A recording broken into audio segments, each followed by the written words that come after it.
todos los compañeros maestros y maestras, a los trabajadores, al movimiento sindical, al movimiento social, que están a la espera de este conversatorio con Gustavo Petro, un hombre polémico, un hombre con identidad social, un hombre luchador, un hombre que entregó las armas para venírsela a jugar a la vida social y a la vida política. Queremos decirle a Gustavo Petro que muchas gracias por estar aquí con nosotros. Hemos hecho un trabajo y un gran esfuerzo para que los compañeros maestros y maestras de Colombia lo escuchen. Usted tiene una gran fanaticada y desde el punto de vista político e ideológico también una gran recepción. Queremos decirle también que aquí estamos en una situación lamentable desde el punto de vista humano, mucha pobreza, mucha tristeza, mucha desgracia de los ciudadanos y sobre todo demasiada corrupción. Y también queremos preguntarle, porque usted es el líder nuestro para una candidatura presidencial, ¿cómo va de salud? Esa fue una pregunta muy reiterativa que nos hicieron los compañeros. Y bueno, decirle, Gustavo, que somos sus amigos, usted es nuestro candidato, usted es un hombre que se la juega en este país por la necesidad de un gobierno alternativo y los maestros somos eso, resistencia y la posibilidad también de ayudar a hacer una construcción. Bienvenido y a nombre de nuestro movimiento político y social Si Podemos, queremos darle una gran bienvenida a este evento y a este conversatorio con los maestros. Un abrazo. Bueno, un abrazo, Carlos, y a todas las maestras y los maestros que me escuchan en este momento en varias regiones del país. Pues de salud estoy bien. El resultado de la intervención quirúrgica fue positivo. Tengo que, hacia el mes de julio, hacerme un nuevo examen, pero estoy viendo que las circunstancias van a estar muy difíciles para ese examen. Ya veremos qué pasa, si me toca postergarlo y esperar un rato a que amaine la otra enfermedad de la pandemia y se pueda hacer con tranquilidad un examen que a ver si da resultados positivos. Pero digamos, por el momento estoy bien de salud, así que estamos listos para las jornadas que están por venir.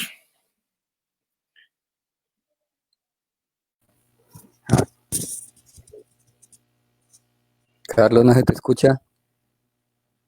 Quisiéramos iniciar con cuáles son las expectativas que usted ve con relación a la política del gobierno frente a la pandemia y a la necesidad indiscutible de que podamos trabajar lo que tiene que ver con la renta básica para que 9 millones de colombianos no vayan a salir a la actividad del rebusque porque hemos perdido muchas fuentes de empleo y nos gustaría pues mirar también cómo ve usted semejante, excúseme el término, diarrea de decretos legislativos que simplemente lo que están haciendo es ayudando al sector financiero y a las grandes empresas. Pues hace 6 meses comenzó un poco más la pandemia en el mundo. Medio año lleva de recorrido. Medio año en el cual los gobiernos que no eran los primeros en tenerla, sobre todo los latinoamericanos, tuvieron muchísimo tiempo para prepararse.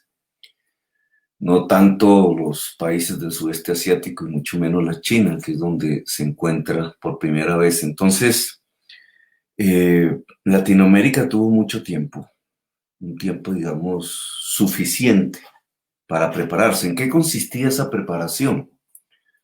Pues hasta el día de hoy, la experiencia humana alrededor de este virus demuestra que solo es, digamos, positivo 2 hechos.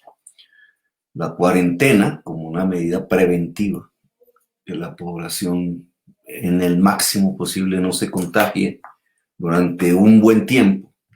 Y durante ese tiempo de no contagio, pues la segunda opción, que es fortalecer la infraestructura en los hospitales y básicamente alrededor de unos aparaticos que se llaman respiradores o ventiladores que están integrados en las unidades de cuidados intensivos.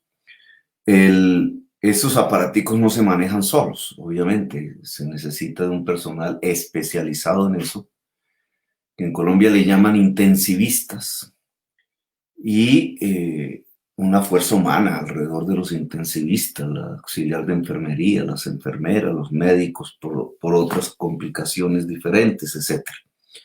Ese era la receta, digamos, no hay más hasta ahora, digamos. La humanidad no ha podido encontrar otra circunstancia.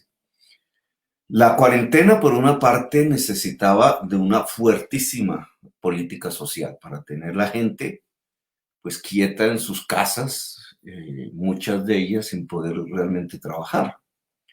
Solo los del teletrabajo podrían hacerlo, y yo creo que la experiencia de quienes hemos vivido el teletrabajo, los maestros y maestras entre ellas, es una forma de superior explotación porque no está ni reglamentado, etcétera, una serie de costos que el patrón, llamémoslo así, sea el Estado, sea un particular, asumía, ahora lo asume el mismo trabajador, la misma trabajadora, en términos de costos de energía, en términos de aparatos como estos, los computadores, en términos de desgaste, porque esas sesiones van muchas veces más allá de 8 horas, etcétera. Hay una nueva realidad de explotación a través del teletrabajo, pero la inmensa mayoría de las personas ni siquiera eso tenían acceso, y por tanto al quedar sin ingresos necesitaba de una fuerte política social. Y del otro lado, el tema de la infraestructura hospitalaria y su personal, pues necesitaba de unas fuertes inversiones públicas y sobre todo de un cambio de modelo en el quehacer de la salud, sobre todo en la mayoría de los países donde se privatizó un derecho que nunca debió ser privatizado, el derecho a la salud. Y ese es, digamos, el panorama. El panorama en general, los países que pudieron hacer bien su cuarentena, que tenían fuertes sistemas de salud pública, sobre todo un fuerte aparato de medicina preventiva de carácter público, hasta el día de hoy han salido bien, digamos. Entre las circunstancias dramáticas, sus estándares de enfermedad, de muerte, son muchísimo mejores que la de los países que tenían su sistema de salud privatizado, y adicionalmente, si sus líderes políticos resolvieron no hacer cuarentena o debilitarla al máximo bajo el prurito de mantener las ganancias y el capitalismo en movimiento. Por eso hoy el resultado mundial muestra que prácticamente en los países de los autócratas los niveles de enfermedad y de muerte son altísimos, muy por encima de cómo comenzó la enfermedad. Estados Unidos, Brasil, la misma Rusia. Los países que tenían fuerte modelo preventivo, así a muchos no nos guste mencionarlo, pero así es. A mí me gusta mencionarlo, pero hay personas que les disgusta. Sus resultados son positivos. Por ejemplo, Costa Rica, que es un paladín de la medicina preventiva. Primero fue Costa Rica, después le siguió Cuba, y Cuba también está muy bien. En todos los muertos que ha habido en Cuba en toda la pandemia, 84 en total, ya son los que Colombia hace en un solo día. Le ha ido bien a Argentina relativamente, le ha ido bien a Venezuela, con la extrañeza pues, de todos, porque además es un país bloqueado y sin mayores recursos podía estar prácticamente expósito a un desastre, y el modelo preventivo que construyó antes le ha servido para protegerse con resultados muy buenos. Le fue muy bien a Alemania con un fuerte aparato de salud pública, le fue bien al sur de Italia a pesar del desastre en el norte, precisamente por eso mismo. En general, uno podría trazar un mapa geográfico del mundo y encontrar que los países que mejor pudieron soportar la pandemia hasta el momento son aquellos que tienen modelos de salud preventiva y una fuerte presencia del Estado en su salud. Del primer lado, o sea, del lado de la cuarentena, lo mismo. Países que lograron a través de su política social aguantar cuarentenas lo más estrictas posibles. China, la primera, que logra solventar su problema con relativa eficacia. Lo hizo Singapur, lo hizo Corea del Sur, lo hizo Europa en cierta forma, con muchas ambivalencias. Cuando estaba la epidemia en Europa en su furor, Inglaterra fue la primera con Suecia en mencionar que era preferible abrir la economía que mantener las cuarentenas. Hoy es de los países con mayor contagio y muerte en el mundo, pero rápidamente ese ejemplo lo siguió y se volvió líder de ese movimiento el señor Trump. El señor Trump fue el primero atacando a la OMS, haciendo del tema de la pandemia una guerra geopolítica, y decidió debilitar al máximo la cuarentena que había por estados en su propio país. Eso lo siguió de inmediato Bolsonaro, de inmediato lo siguió Duque, y empezó a plantearse levantar las cuarentenas aún sí que la enfermedad estuviera en su bajo. Hay unos científicos que dicen que nosotros no podemos hablar de pospandemia, sino de pandemia intermitente.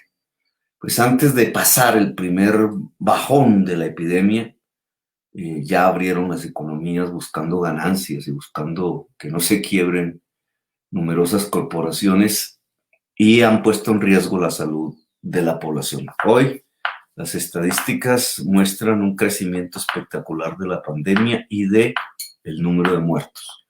En Colombia, que sigue los pasos de los Estados Unidos, la cuarentena literalmente no existió. Un simulacro en Bogotá, un intento de hacerlo a nivel nacional que duró apenas 3 semanas. Y una vez los indicadores económicos empezaron a mostrar su debilidad, el gobierno no dio el paso que tocaba, que era la política social. Y esa política social que nos aterriza aquí en Colombia ya, pues implicaba mínimo 3 hechos. Uno, el pago de nóminas por parte del Estado. Eso hubiera detenido la avalancha del desempleo. Ya es tarde, ya se produjo millones de desempleos en el país. Pero el pago de nómina por parte del Estado hubiera podido aguantar eso. 2, lo que llaman renta básica, mínima básica, que sobre todo para la población ya desempleada y la que no tiene empleo, que es la más de la mitad, en la economía informal, etcétera, hubiera sido importante. El ministro de Hacienda rechazó ese objetivo. Después hablaremos de este tema de la renta mínima básica. No podía llegar sino quienes tuvieran algún tipo de relación con el sistema financiero. Una fuerte capa de la población más pobre no tiene ni siquiera esa relación. Y por tanto allí también era importante una política social que yo defendí. Me parece más fácil de hacer, etcétera, que es lo que yo llamo sustentar la política social en términos de derechos universales, transitorios durante la pandemia: el derecho a no pagar las deudas, el derecho a no pagar arriendo, el derecho a no pagar servicios públicos, por lo menos durante los meses de una cuarentena, lo que hubiera podido aliviar a empresarios y sobre todo a ciudadanos y ciudadanas en su confinamiento. Como el gobierno le tuvo pavor a agenciar una política social seria de esta magnitud, que hubiera costado pues un porcentaje del ahorro público y privado del país para poderla sostener, es decir, hubiera implicado una redistribución de la riqueza en favor de la gente, el gobierno prefirió por una parte, aprovechar la pandemia para profundizar el modelo que ellos han defendido y que básicamente es una captura de rentas y de riqueza en manos de dueños de bancos y mega narcoterratenientes, que al final son lo mismo. Los dueños de bancos se han vuelto grandes terratenientes del país. Y los decretos están organizados en esa función, digamos, de entregar riqueza. Un estudio de la Universidad de los Andes dice que es probable que a fin de este año el índice Gini, como se mide la desigualdad social, llegue a 0,60. Quizás el más alto en la historia estadística de Colombia, muy similar al que alcanzó una vez en el gobierno de Álvaro Uribe Vélez. La pandemia, en vez de producir una redistribución de riqueza en favor de la gente que lo necesitaba para mantener la cuarentena, fue al revés. Es un flujo de riqueza hacia los propietarios de bancos y grandes corporaciones. Eso obviamente no podía sostener ninguna cuarentena, y las decisiones del gobierno que se vienen dando desde hace semanas es levantarla paulatinamente. Las alcaldías locales pues no tienen mayor juego ahí y siguen la política de Duque, y eso hace que un mayor núcleo de la población entre en contacto con el virus. Por otra parte, el fortalecimiento hospitalario en Colombia no existió. Lo que hicieron fue tratar de que la ley 100 de mercantilización de la salud le diera las respuestas. Eso se hizo en Bogotá, eso se hizo a nivel nacional. 6 meses de pandemia, no han comprado ningún respirador, ninguna de las grandes ciudades fuera de Cali. Y el gobierno nacional los compró tardíamente, hizo unos contratos con intermediación para comprarlos hacia final de marzo y principios de abril, pero apenas se han llegado 70 y ya estamos en la cuesta ascendente de esta pandemia. No parece que vayan a llegar grandes cantidades, por lo menos hasta agosto, lo cual significa que ya mucha gente va a morir, así centenares, quizás miles, porque los gobiernos, tanto el nacional como los locales, en 6 meses no tomaron las decisiones de fortalecimiento de la red hospitalaria que se necesitaba. Y llegamos ya a este punto como una evaluación de lo que ha sido la política gubernamental en relación a la pandemia.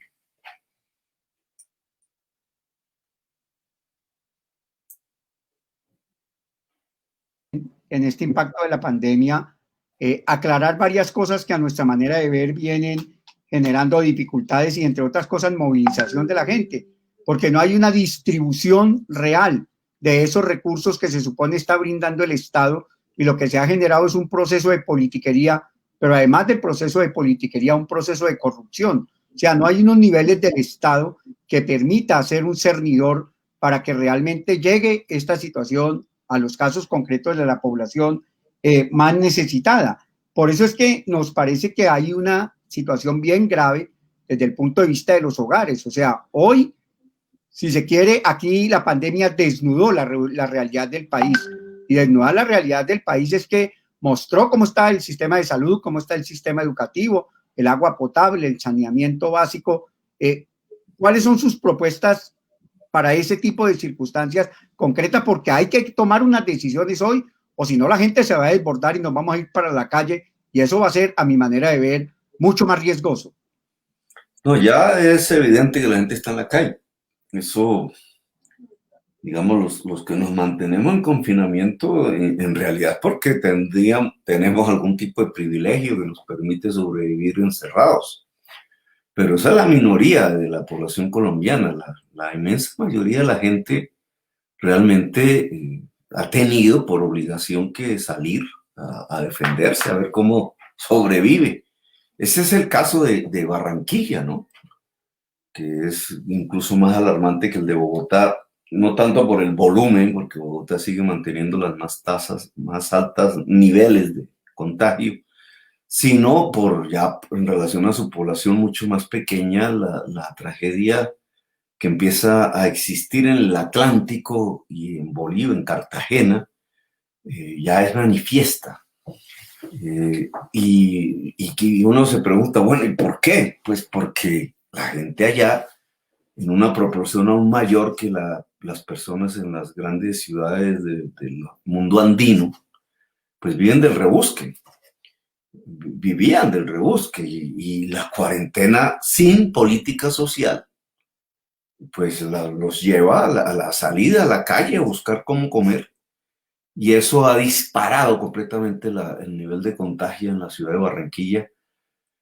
Es muy paradójico porque durante muchos años Uribe, siendo presidente, y el gobierno de Santos con Vargas Lleras, y le metieron mucho dinero a la tesis del modelo de salud de Barranquilla, que consistía en la privatización total.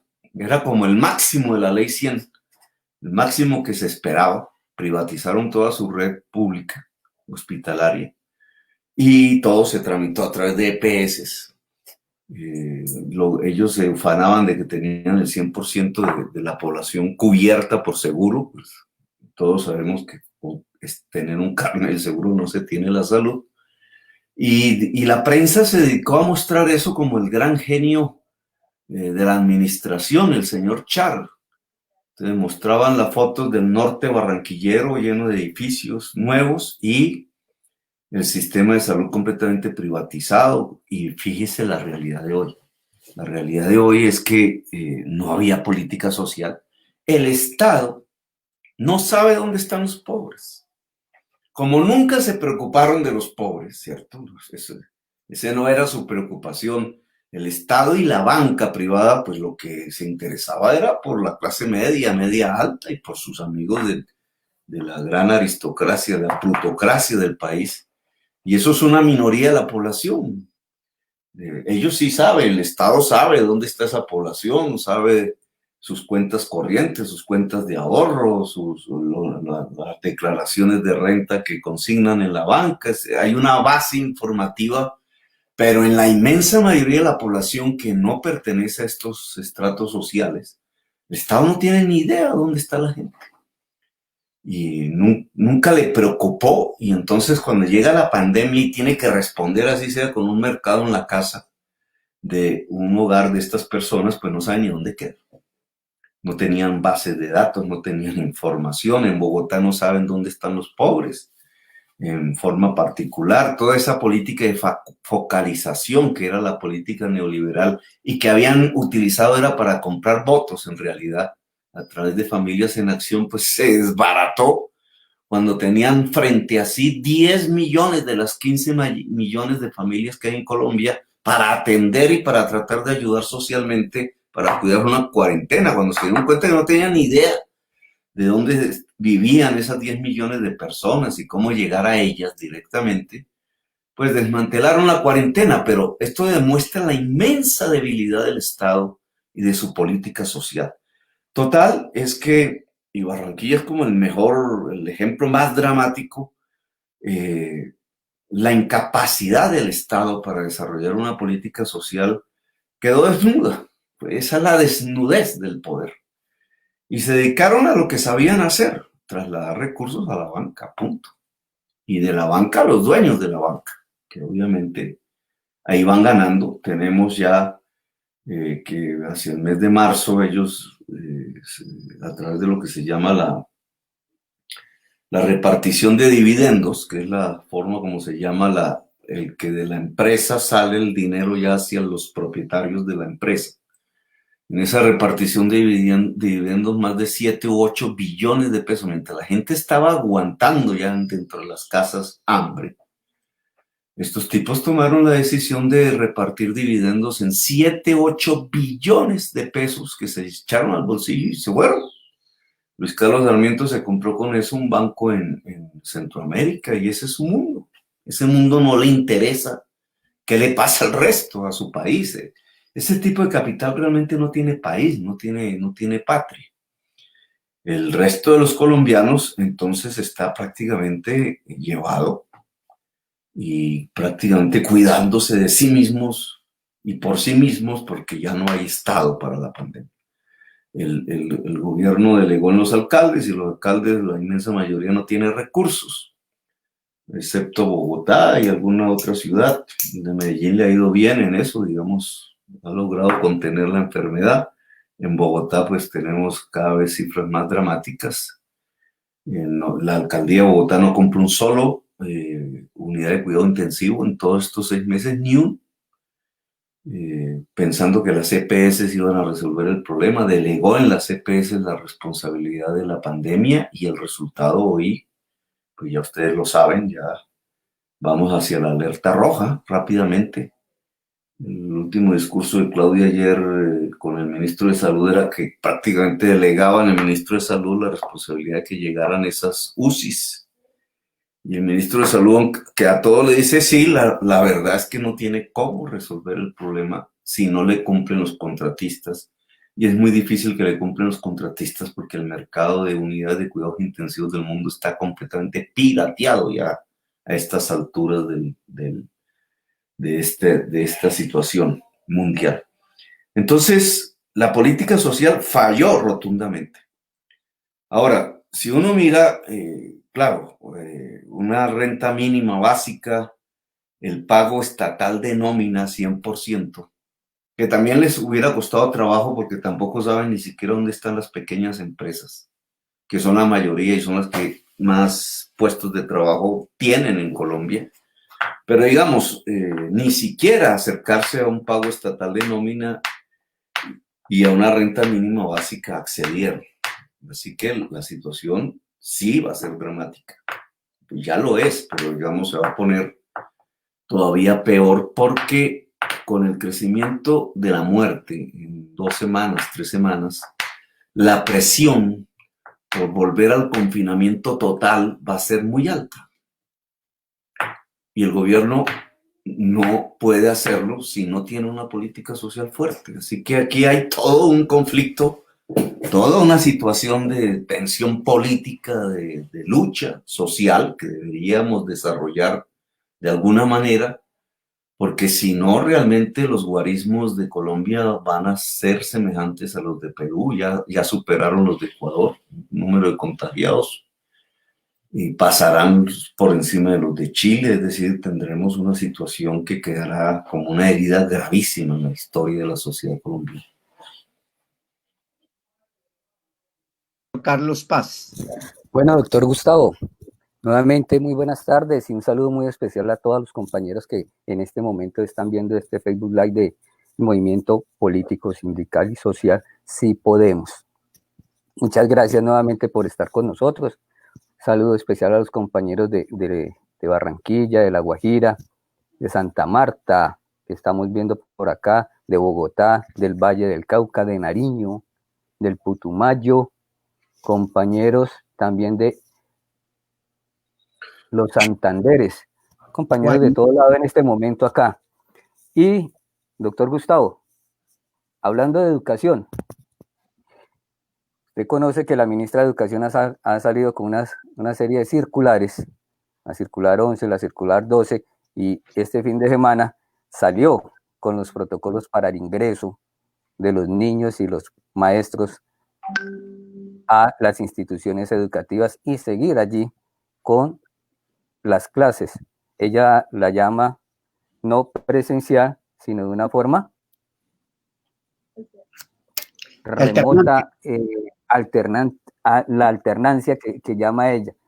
Para el magisterio colombiano hemos salido en 2 días de distintas semanas a protestar, no solamente por la alternancia que quiere montar la ministra y el gobierno nacional, sino también por la serie de decretos que mencionaba Carlos y que usted muy claramente ha expuesto y ha argumentado por qué están haciendo esto y en contra de quiénes.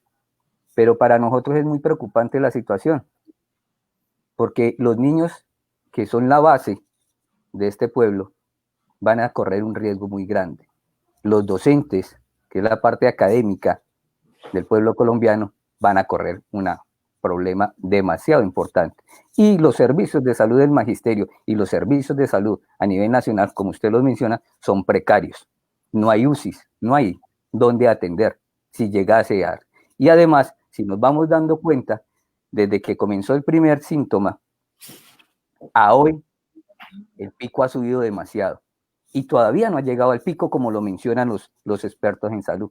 ¿Qué propuesta hay del Congreso de la República y en especial de usted con estas medidas que está tomando el Ministerio de Educación y la ministra? FECODE sigue insistiendo en no el ingreso a las instituciones educativas. Vamos a la desobediencia civil con Carlos Rivas y conmigo estamos proponiendo desobediencia civil y no ingresar a ellas. ¿Usted qué opina, doctor Petro? No, Gustavo, y excúseme, sería una cosa muy importante. Nosotros queremos que no están dadas las condiciones de bioseguridad para regresar. Si no están dadas entre 50 y 60.000 que son los trabajadores de la salud, ¿cómo será el regreso a las instituciones educativas para complementar la pregunta que hizo Carlos? Y además, doctor, discúlpeme, el Sistema General de Participaciones, y perdóneme, doctor Gustavo, Sistema General de Participaciones. Usted sabe que nosotros lo hemos peleado y hoy en día se ha visto la necesidad de que el sistema general de participaciones tiene que hacerse la reforma constitucional, porque agua potable, saneamiento básico, salud y educación son los más importantes en Colombia y los que tienen la deficiencia más grande. Sí, digamos, yo quisiera mostrarles un cuadro, pero no sé si se puede aquí en share screen, que llaman, pero eso depende del moderador. Milenita, que nos ayude. A ver.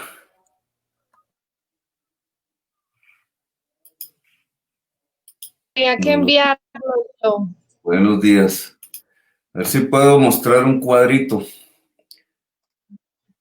Enviárnoslo, senador, porque solo lo puedo mostrar desde aquí. Y si tú no me puedes dar la opción. No, desde esta plataforma no. Llamemos a Mauricio. Bueno, entonces no se puede mostrar el cuadrito, pero hubiera sido bueno. Digamos que de las cosas positivas que quedan porque toda crisis, digamos, igual que muestra y desnuda lo terrible que tenemos, también muestra unas posibilidades, ¿no? Unas soluciones que va dando la gente, que van dando los países, que se van estableciendo como salidas a un problema complejo y duro. En la cuarentena hemos tenido el tema de la educación a distancia, como un intento de resolver el problema de educación en la niñez y en la juventud, que en muchos países pues, ha sido realmente un sustituto de la presencia en los colegios, física, digamos. Ahí que observamos que indudablemente la educación a distancia puede ser complementaria ya en otros momentos de la vida. Nos podría ayudar a solucionar aspectos importantes del sistema educativo colombiano en la educación superior y en la demás. Gustavo, ya le habilitaron la pantalla. ¿Ya puedo? Sí. A ver.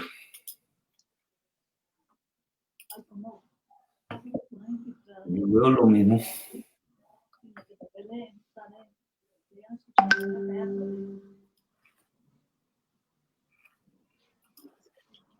No veo lo mismo, pero voy a seguir, ya no la presentemos. Bueno, hágale, Gustavo. Entonces,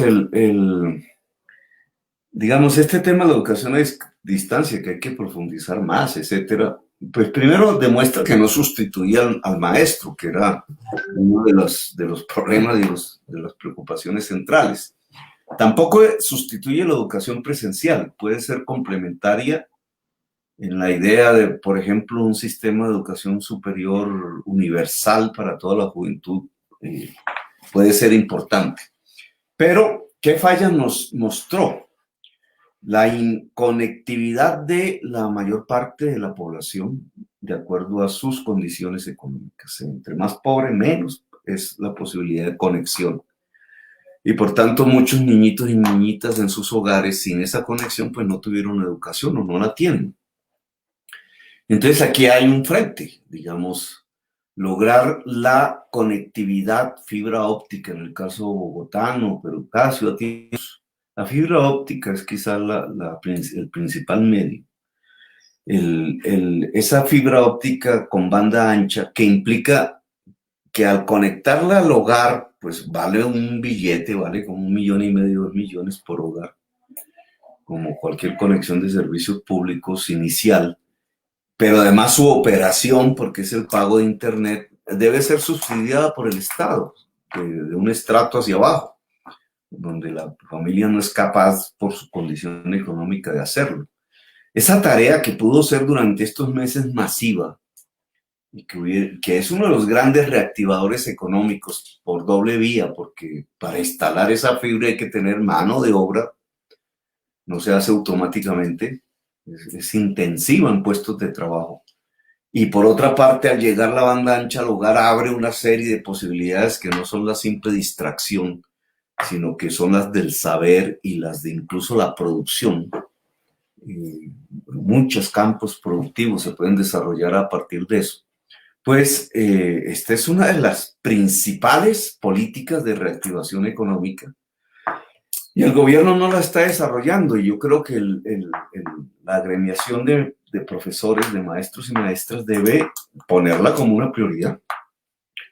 Porque si hoy hubiéramos tenido a toda nuestra población conectada, digamos, el sistema educativo podría funcionar sin mayores contratiempos, bajo otras modalidades, obvio, pero se hubiera podido soportar la cuarentena relativamente bien. Y no estaríamos planteándonos entonces, como dice la ministra, el regreso a las clases ante esta incapacidad del Estado de otorgar una educación a distancia, y eso indudablemente es un enorme riesgo. Porque para el mes de agosto, tal como van las cifras, ojalá varíen, pero si van así como van, pues en el mes de agosto es cuando más virus va a haber en las calles. Y estas medidas irían en contravía de lo que toca hacer. A menos que el pico estalle antes y que rápidamente baje el nivel de pandemia en Colombia, porque yo veo eso ilusorio. La realidad es que en agosto vamos a estar atravesando una situación peor que hoy, mucho peor que hoy.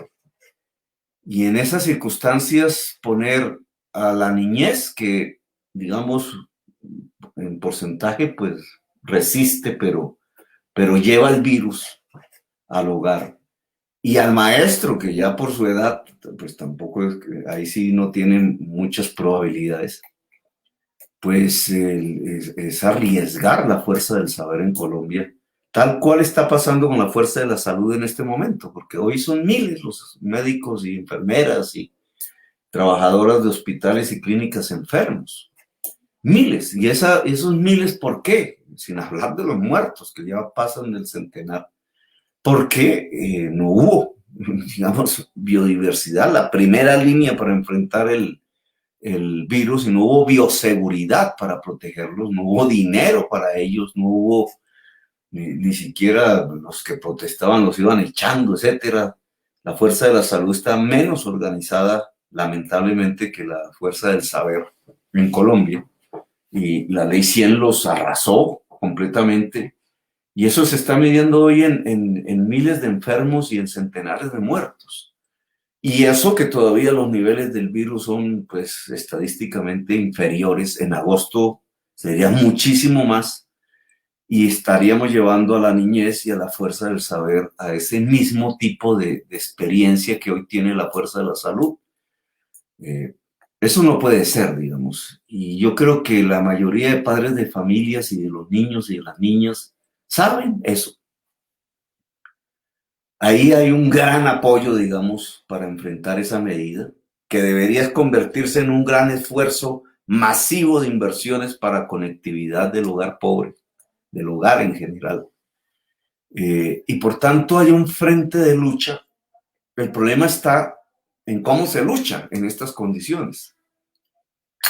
Pues uno mira al mundo a ver qué aprende, pero digamos, no hemos podido dar una respuesta adecuada. Porque la gente pues está más preocupada por su comer y por su sobrevivencia, y entonces no se está planteando acciones colectivas. La acción colectiva es necesaria en la lucha social, no hay otra manera, digamos. Y esa acción colectiva que se puede calentar en redes, pero que de todas maneras implica colectividad, de un esfuerzo físico, personal, no solamente virtual. Pues hasta ahora no se está dando en Colombia. Después de las grandes movilizaciones antes de la pandemia, que ya venían debilitándose, pues todo entró como una especie de congelador. La gente entró en otro tipo de preocupaciones. Empezó a subir fue la imagen de los gobernantes, pero porque eso parece como la Virgen María, ya es la última opción que le queda a una persona, es que su gobernante le ayude. Y entonces pierde crítica, pierde rebeldía, se vuelve demasiado obediente, y todo eso, digamos, congeló la fuerza social. Y hoy el magisterio tendría que plantearse antes que nadie cómo construir una acción colectiva de presión, que no puede ser ya en agosto, porque ya para qué.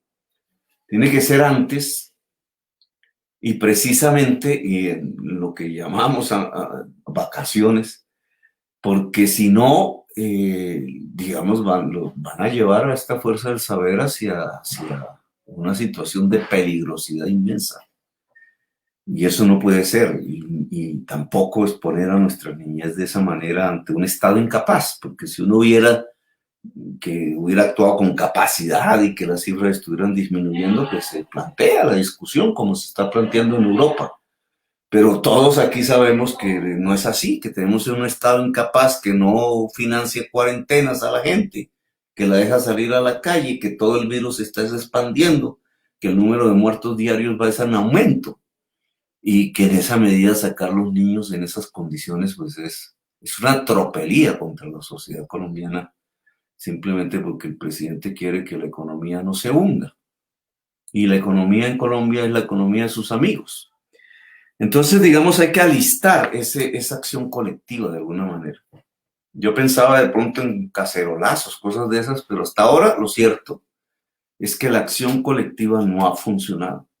Ahora, salir a la calle, como ya lo hacen en otras partes del mundo, pues no deja de tener su riesgo. Digamos, es un tema en discusión, pero tiene que resolverse, porque sin acción colectiva lo que va a haber es un incremento de la enfermedad a niveles exponenciales. Gustavo, entonces, Doctor. aquí lo que podemos plantear Claro. es, veníamos en una crisis real, una crisis en las instituciones educativas. Un reciente estudio de la Universidad Nacional demuestra que entre el 2001 y el 2017 la desfinanciación del Sistema General de Participaciones fue de 350 billones de pesos, de los cuales 200 fueron en educación. No tenemos las condiciones reales, ni siquiera en las unidades sanitarias de Colombia. Eso son unas cloacas. Pues la gente aquí nos está preguntando mucho. Lo concreto es no regresar a la escuela, mantenernos en nuestras casas y lo que usted dice, buscar un mecanismo de protesta, porque una preocupación de nosotros antes de la pandemia era la necesidad de una reforma constitucional al Sistema General de Participaciones, porque habíamos logrado con el gobierno 6 brechas, que era accesibilidad, canasta educativa, jornada única, infraestructura, la de relaciones técnicas y una de educación rural. Pero hoy aparece una brecha, es la brecha tecnológica, la democratización de la tecnología, ¿cierto? Mucha gente nos pregunta hoy en concreto, porque la verdad es que no hay educación virtual, lo que hay es educación remota. Un pedagogo colombiano, Marco Raúl Mejía, dice que lo que tenemos es una ferretería, un montón de aparatos y de cables, pero que no resuelven los problemas reales de comunicación y de educación. Entonces, compartimos con usted que regresar a la escuela, nosotros decimos que es un suicidio colectivo. Hay quienes son más osados y están planteando que se puede convertir en un delito de lesa humanidad, porque el Estado no resuelve absolutamente nada. Entonces, en concreto, una posición que creo que usted nos puede ayudar a nosotros desde el Congreso es un llamado a la sociedad, ¿no es cierto?, a que acompañen la posición que tiene FECODE de no regreso a la escuela. No, yo creo que eso es una salida, digamos. Lo que pasa es que creo que debe haber acciones masivas antes. Masivas no en el sentido de la gran manifestación, sino de la acción colectiva antes. Por ejemplo, desatar campañas de los padres de familia en redes. Eso es un primer calentamiento. Si los padres de familia, vemos que eso se logra, entonces llevar a ver si pueden sacar la cacerola al balcón, a la ventana. ¿Cuántos padres de familia son? Pues millones en toda Colombia. Si eso también funciona, pues seguir escalando la lucha social hasta el punto de la desobediencia. Si las cifras de enfermedad pues lo indican, ¿no? Que yo creo que lo van a indicar. Entonces, digamos, lo que yo creo es que hay que comenzar una acción colectiva. Ahora, la reivindicación de la democratización de la comunicación, que es como de la fibra óptica, yo creo que es vital. Yo tuve una experiencia como alcalde allí. Yo era un poco reacio al tema de la educación a distancia, que llaman. Porque indudablemente la educación presencial, el profesor, el estudiante allí mismo, pues tiene mucha más calidad que una cosa fría, como son estas sesiones que hacemos, incluso esta, donde nos vemos las caras, pero no hay más, digamos, Eso tiene sus... Por eso solo puede ser complementaria en un futuro, no puede sustituir la otra educación, pero, por ejemplo, en Bogotá logramos poner fibra óptica en la mitad de la ciudad con una inversión de ETB de una perspectiva comercial. ETB no pudo llevar la fibra óptica de la mitad de la ciudad a la parte, digamos, la mitad pobre de la ciudad, solo lo hizo en la ciudad, la mitad rica relativamente, clases medias, etcétera, porque nadie le pagaba el servicio y entonces podía quebrar. Eso mirado desde el comercio, pero mirado desde una política social, pues eso tiene que ser una inversión no empresarial, sino una inversión pública. No es que, digamos, esa inversión pública en el país, claro, si uno compara la fibra óptica, que suena un poco como a chino, discúlpenme la palabra, cuando yo hablaba de esto siendo alcalde no me entendían mucho. Y realmente no se reconoce ese esfuerzo. ¿Qué significa llevar fibra óptica a la mitad de la ciudad? Pero se compara con hacer una avenida, por ejemplo, a nivel nacional, con hacer una carretera, y entonces a la gente le suena mejor la inversión en la avenida y en la carretera, porque como la ve, cemento, etcétera, que la inversión en un filamento que se llama fibra óptica que va por debajo de la calle. Pues esa fibra óptica lleva la información a la velocidad de la luz. Y en cambio por la calle no va sin un carro y si hay trancón a 20 kilómetros por hora. Y esa información a la velocidad de la luz puede ser todo el saber del mundo. Mientras que en el carro no va sin una chatarrita por ahí, con un modelo viejo manejado por alguna persona estresada por el trancón. Pero nosotros preferíamos y prefieren, por un problema cultural que ha sido irradiado, entre otras cosas, porque en esas grandes carreteras y avenidas, etcétera, pues está el CBY, los grandes contratos del cemento por donde se han llevado la plata del país, los grandes contratistas que son siempre los mismos, los dueños de los bancos. En la fibra óptica, esas mismas inversiones son muchísimo más positivas para la sociedad. Con el mismo dinero que se invierte en un Transmilenio, si usted lo mete en llevar fibra óptica donde no ha llegado, hogar por hogar, o sea, a meterla hasta el hogar, no simplemente que pase por la calle, porque si el hogar no tiene cómo llevar esa fibra óptica a su casa, pues ahí se quedó en la calle. Si usted hace eso, usted tiene conectado al niño y a la niña a un sistema de educación. El profesor, como hacen hoy algunos colegios, el profesor simplemente manda este ID a sus alumnos, sus sistemas de esos en cada colegio y entonces hace sus clases con sus alumnos, que en tiempos de pandemia pues es todo, porque se garantiza la seguridad. En tiempo ya de pandemia intermitente, como dice el filósofo, que hay que hablar porque van a venir más, pues entonces se mezcla y se hace una cosa mixta entre la educación presencial y la educación virtual. Ahora, eso significa una infraestructura diferente a lo que está en los planes de desarrollo de los municipios y del país.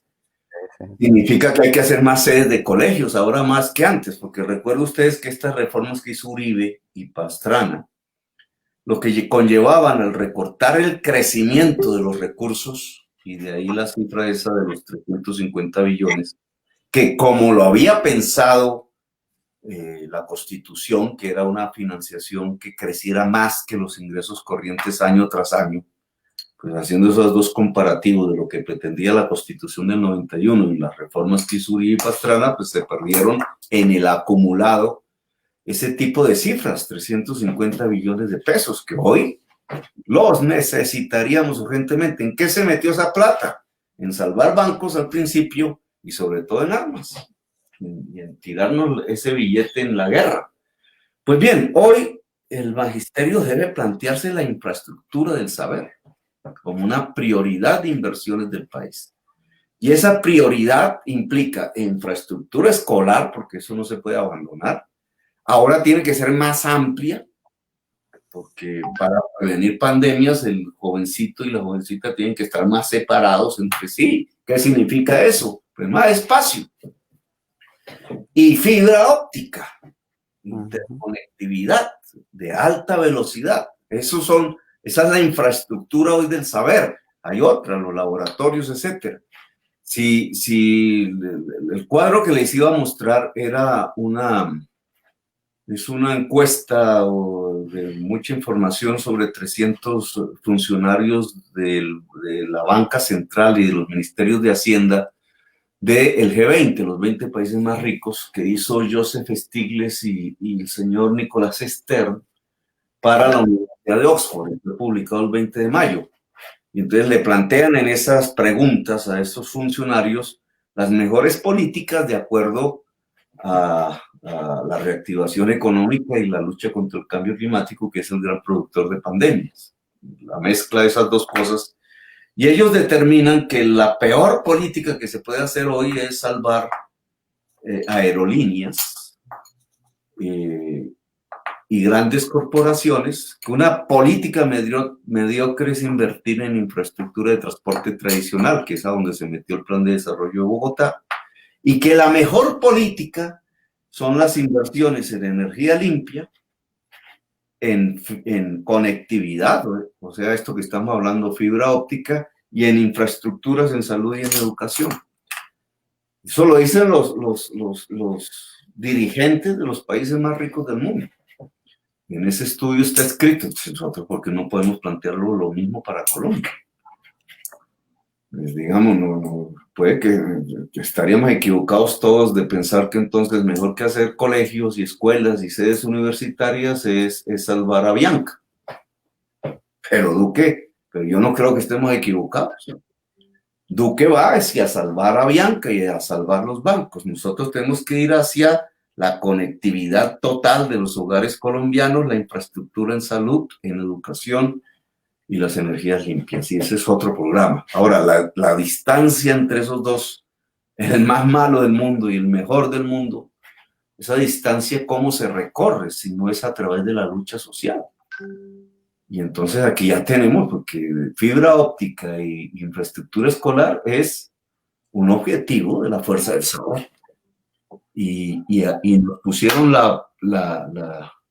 nos pusieron el escenario para dar esa lucha al tratar de llevarlos a ustedes y a la niñez al colegio de forma presencial. Así que podemos desatar ese proceso con toda la fuerza posible. Muy bien. Listo. Doctor, ahora pues tenemos una serie de denuncias a niveles nacionales. Uno, la problemática que se está viendo con la doctora Marta Lucía Ramírez. Dos, la ñeñe política. Tres, lo de la corrupción que se está viendo por una serie de alcaldes con respecto por la pandemia y los recursos que no invirtieron y se los llevaron. 4, hay estudiantes, hay gente que ha salido a protestar las medidas del gobierno y lo único que ha recibido es represión. 5, están desalojando.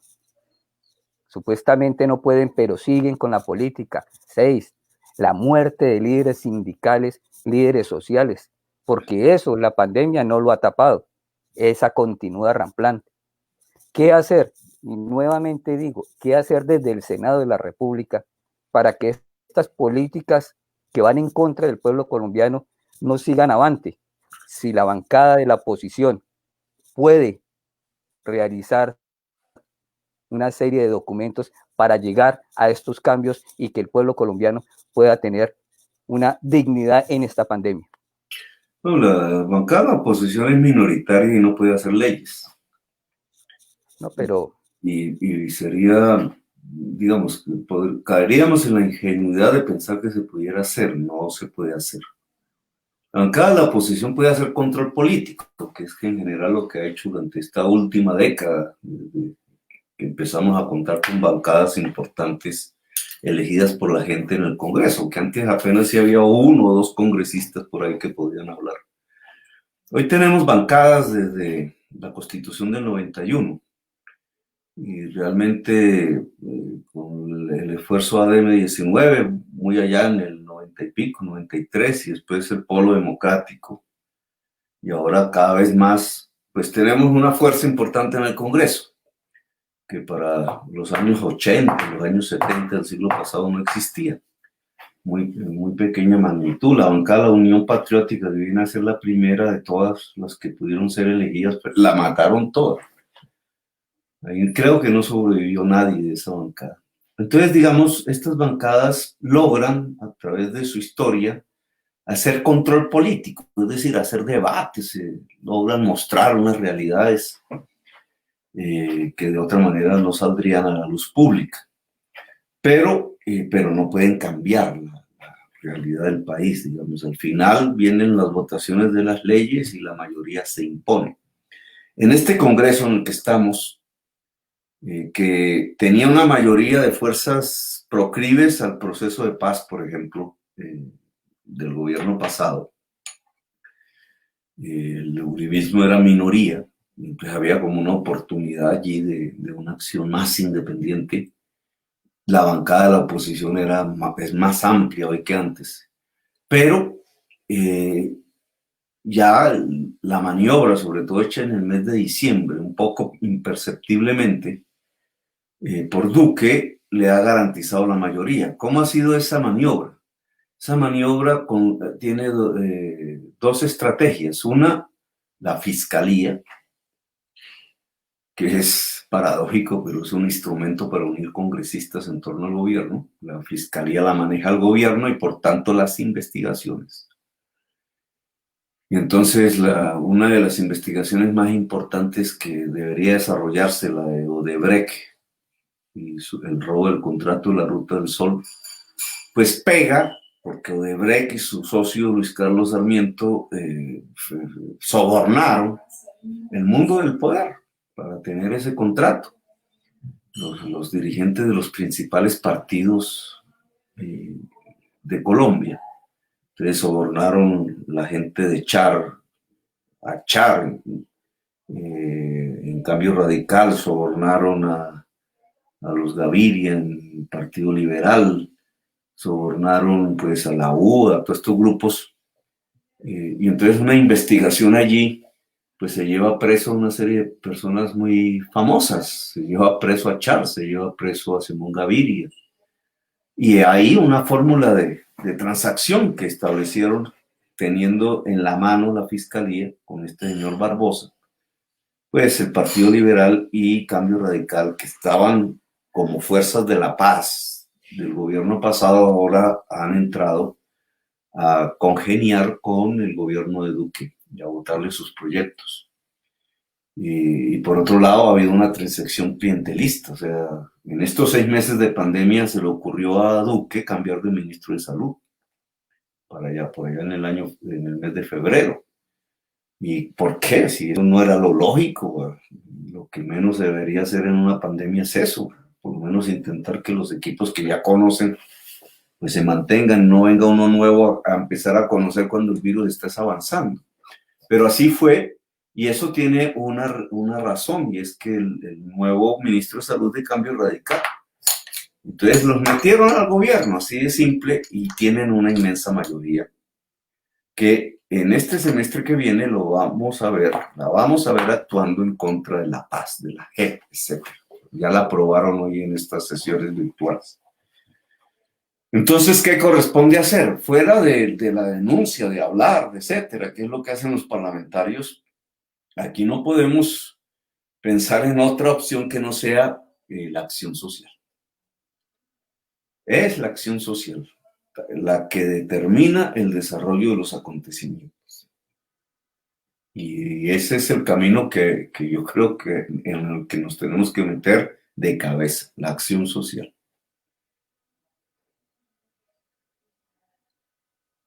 Lamentable lo que está ocurriendo en Colombia, una fiscalía al servicio de la politiquería y el clientelismo, al servicio de la corrupción del sector financiero, una fiscalía que no resuelve los problemas reales del país, que cada vez anda en el tape, tape y tape. Y usted plantea con suficiente claridad que la única salida es la acción social, es la movilización de los colombianos, pero también como una acumulación de poder. Parece que aquí estamos destinados, quién sabe a qué tipo de cosas. El 21 de noviembre tuvimos una de las marchas históricas más importantes de Colombia, que habíamos planificado de una manera los dirigentes sindicales y eso se desbordó. Aquí aparecieron las nuevas ciudadanías, esas nuevas ciudadanías que usted habla, que no es un problema etario. El problema de las nuevas ciudadanías tiene que ver indiscutiblemente con el que no tenía representación, con quien no se sentía al lado de un líder o el otro, y salió a la movilización de carácter social. A nosotros nos interesa mucho conocer realmente cuál va a ser el futuro político. El futuro político alrededor de una propuesta de Colombia humana, pero hay muchas preguntas que nos han hecho también. Oiga, ¿qué pasa con la izquierda que no se une? Con los sectores campesinos, con las organizaciones sociales. Creemos que hay que hacerle una propuesta, Gustavo, al país. Creo que aquí estamos conversando con el presidente real de Colombia, porque el subpresidente, ¿no es cierto?, fue el que se ganó la presidencia a punta de chiquera. ¿Cómo resolver ese tipo de circunstancias? Creo que uno tiene que ser el de la acción social, pero la necesidad de la unidad del resto de sectores, ¿cómo sería una consulta? ¿Cómo sería la posición alrededor de un programa o de qué actividad? Pues unir lo que sea posible unir, digamos, hay fenómenos, porque la política ¿hacia dónde va? Digamos, la política va hacia un reconocimiento del fracaso del uribismo. Eso ya las mayorías de Colombia lo han aprendido, habiendo mucha gente siendo uribista, habiendo votado por Uribe, pues hoy está muy arrepentido. Eso le hace perder a esa fuerza tan reaccionaria, digamos, apoyo social, apoyo popular. Pero precisamente el establecimiento que ha estado detrás del uribismo, para no perder el poder, y ante un rival como el que se ha construido la Colombia humana, que les demostró poder, digamos, de atracción masiva de la población, los asustó en cierta forma, pues ellos están planteando una serie de nuevas estrategias que ya no pasen por Uribe. Es lo que yo llamo el uribismo sin Uribe. Lo ensayaron un poquito con Duque. Lo que pasa es que Duque no tiene la capacidad personal para desarrollar un proyecto por fuera de Uribe. Pero lo ensayaron, digamos, un señor que parecía muy simpático, entonces quién iba a pensar que iba a desatar las masacres en el país y la muerte de los líderes sociales y todo eso. Entonces mucha gente asustada porque hubiera un cambio real en Colombia, entonces votó por Duque y ganaron la presidencia. Algo similar quisieran hacer hacia el 2022. O sea, apostarle al miedo al cambio a la gente para poner un uribito sin Uribe, y sin que mencionen a Uribe, que se vista de corbata y toque guitarra y use blue o cachumbos así, y entonces aparezca como progresivo. Ya lo han ensayado en Bogotá con éxito. Eso se mueve como si fuese alternativo. Eso no es alternativo, es el mismo neoliberalismo con otro vestido. Es la idea, ¿cómo era que llamaba esta cosa? Ya se me olvidó, el gatopardismo, ¿no? El gato pardo. Es un personaje de un libro italiano, de un escritor italiano que es un terrateniente en Sicilia que sabe que cuando vienen las épocas de cambio hay que vestirse de cambio, pero para mantener la propiedad de la tierra. Eso se llama el gatopardismo. Y el gatopardismo va a aparecer con mucha fuerza en Colombia, intentando desesperadamente que no se produzca el cambio social y político en Colombia. Eso ya se ve en Bogotá con mucha claridad. Y derrotar eso es, digamos, uno de nuestros objetivos, que la sociedad logre construir como un objetivo prioritario el cambio real de Colombia. Eso lo veremos hacia el 2022. ¿Esto qué significa? Que muchas facciones que llaman de izquierda, que en el movimiento social pues aparezca mucho conflicto, mucha confusión, porque las aguas se están moviendo. Las aguas se están moviendo y usted mismo lo dijo. Las movilizaciones que vimos el año pasado y principios de este año, pues no eran dirigidas propiamente por el aparato sindical ni por un partido político específico. todas esas mares de gente que salieron a las calles con tanta decisión, expresan, digamos, inquietudes, luchas sociales, deseos, esperanzas. Ahí se movía con mucha fuerza pues la juventud, obviamente, buscando su educación superior, y se movían las personas trabajadoras buscando pensión, porque ya se han dado cuenta que el sistema pensional colombiano no les va a dar pensión. Por eso sacan una figura como la hipoteca inversa, que no es más sino ver si ese ahorro que la clase media logra hacer, los núcleos de trabajadores estables, que ya no son tantos en Colombia, que logran con su trabajo tener una casa. Y entonces ya cuando esa persona va envejeciendo, entonces es vivir en su casita, es un poco la pobreza nueva, porque entonces a veces se queda sin pensión y queda con una casa y sin pensión. Claro, ahí aprovechan la oportunidad de ver cómo se quedan con la casa, dándoles lo que debería ser la pensión. Ahí hacen unas cuentas que no, pero lo que debería ser la pensión, el derecho que esa persona tendría a pensionarse, la vuelven en un crédito. Y al volverlo un crédito, pues se quedan con la casita al final de los días. Y los bancos se van quedando con el ahorro, que al final de eso es que se trata todo este tema del sistema financiero. Se queda con el poco ahorro que la gente puede hacer. Bueno, esa gente salieron a las calles, y todas esas gentes que vimos en esas calles tan diversas, pues no están organizadas en la izquierda ni en partidos políticos de X o Y, ni siquiera en el movimiento sindical. Y yo creo que el movimiento sindical no leyó bien eso. El dirigente de la CUT, metido ahí en su aparato político, fue a excluir. La gente quería, digamos, acción. Bueno, ahí hubo un desastre que la pandemia tapó, pero que tiene que ver con las incapacidades de observar las realidades políticas de hoy. Hay una gente que quiere pelear, hay un pueblo que quiere pelear, que quiere hacer su esfuerzo por cambiar el país. Eso fue lo que votó por Colombia Humana, eso es lo que vimos salir a las calles, eso está ahí vivo, a pesar de la represión y todas las cosas que ustedes saben han sucedido, los muertos, etcétera. Ese deseo está ahí. Ese deseo no es propiedad de nadie, no es mío ni de nadie. El que logre sintonizarlo, pues lo despega, lo logra movilizar. Eso no va a pasar mucho por unidades de izquierda ni nada por el estilo. Una parte de la izquierda está decidido por celos al proceso de Colombia Humana a no permitirle la entrada. Dialogan con Fajardo. Cada conversación de Fajardo con personajes políticos es buscando cómo aislar la Colombia Humana, cómo derrotarla. Ese es el esfuerzo que se está haciendo desde la alcaldía de Bogotá. Si eso triunfa, pues no habrá Colombia Humana, habrá otro Duque. Y 2 años después de ese gobierno, pues ya veremos la gente desesperada otra vez luchando. Pero puede ser derrotable. Pero ¿cómo se derrota eso? Es a través de la gente, del pueblo. Eso no hay otra. Es convocando a la población a la acción.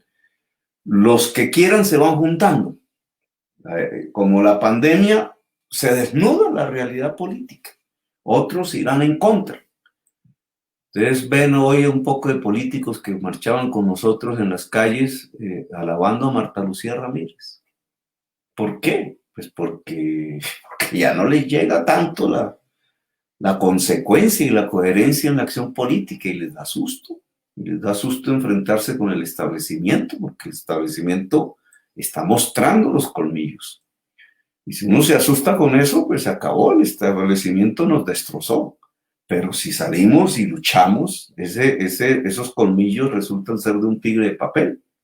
Pero muchos se van a asustar y se van a confundir en ese proceso que es de definición de la historia de un país. Es como un huracán, es como cuando las aguas no están tranquilas, las aguas se mueven y se mueven en todas las direcciones, porque hay un movimiento telúrico moviendo las aguas, y ese movimiento telúrico, ni más ni menos, es que una parte de la sociedad que siempre había gobernado Colombia demostró toda su incapacidad y no tiene más que armas para defenderse. Armar las calles, o sea, el Estado armado en las calles es lo único que tiene. Y otra parte muy grande de la sociedad decidió que esto no puede seguir así y se está moviendo.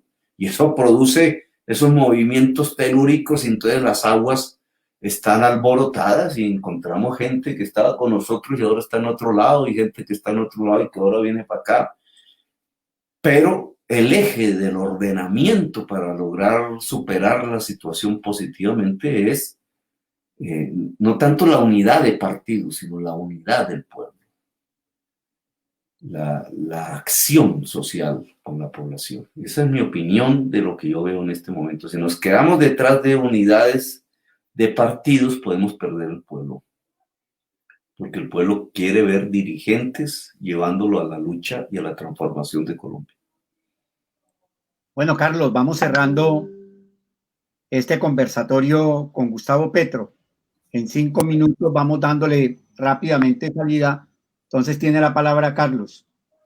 Bueno, nuevamente mil gracias a todos y cada uno de los compañeros que está sintonizando este Facebook Live. Gracias a todos los docentes y personas que han escrito, haciendo preguntas y halagando mucho al doctor Gustavo Petro, nuestro próximo presidente de la República, porque así va a ser. Vamos a hacer un trabajo fuerte para que usted, Gustavo, llegue a la presidencia, porque necesitamos el cambio. Este continuismo nos tiene jodido, ya nos tiene aburridos, nos tiene mamados. Este gobierno paraco ya es de otro lado. Aquí no lo queremos más. Así siempre nos estén diciendo que somos guerrilleros, que somos lo malo del país, pero este pueblo quiere un cambio y lo quiere convencido de que lo que han hecho los gobiernos neoliberales, paramilitares y de ultraderecha han acabado con el país que tenemos hoy. Nuevamente mil y mil gracias. A los compañeros los esperamos la próxima semana en otro Facebook Live, que Carlos más tarde les dirá cuál va a ser el tema y quién va a ser el invitado. Usted, Gustavo, presidente de la República, 1 y 1000 veces. Muchas gracias. Gracias, suerte.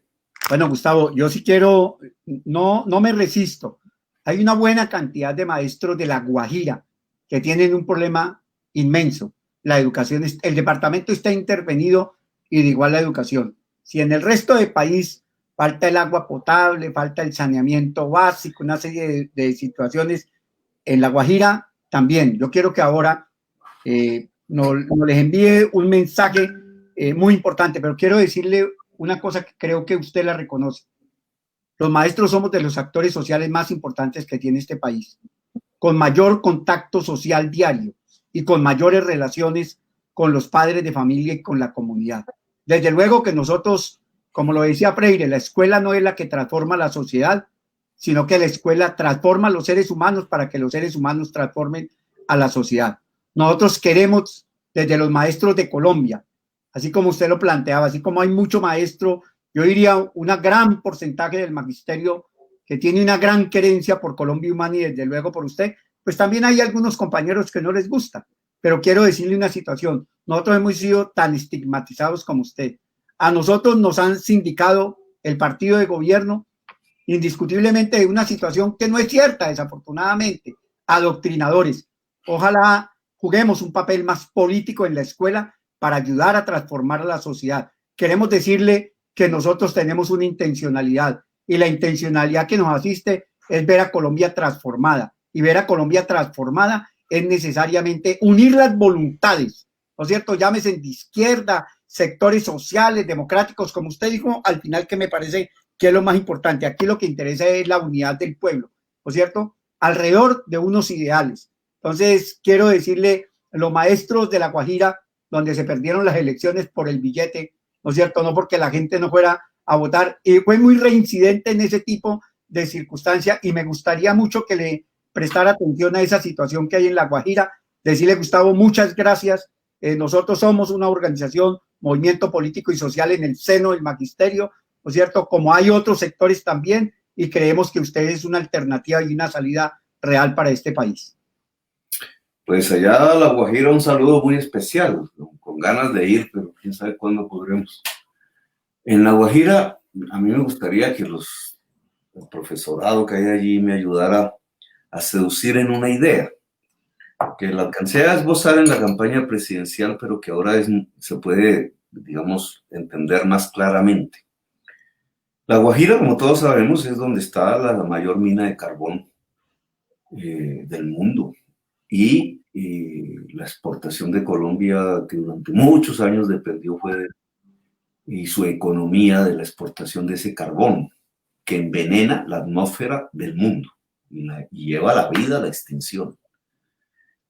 Para hacer esas explotaciones de carbón del Cerrejón, etcétera, desviaron cursos de ríos, etcétera, condenaron a una niñez a la desnutrición, a la muerte. Miles de niños han muerto de desnutrición en La Guajira. Y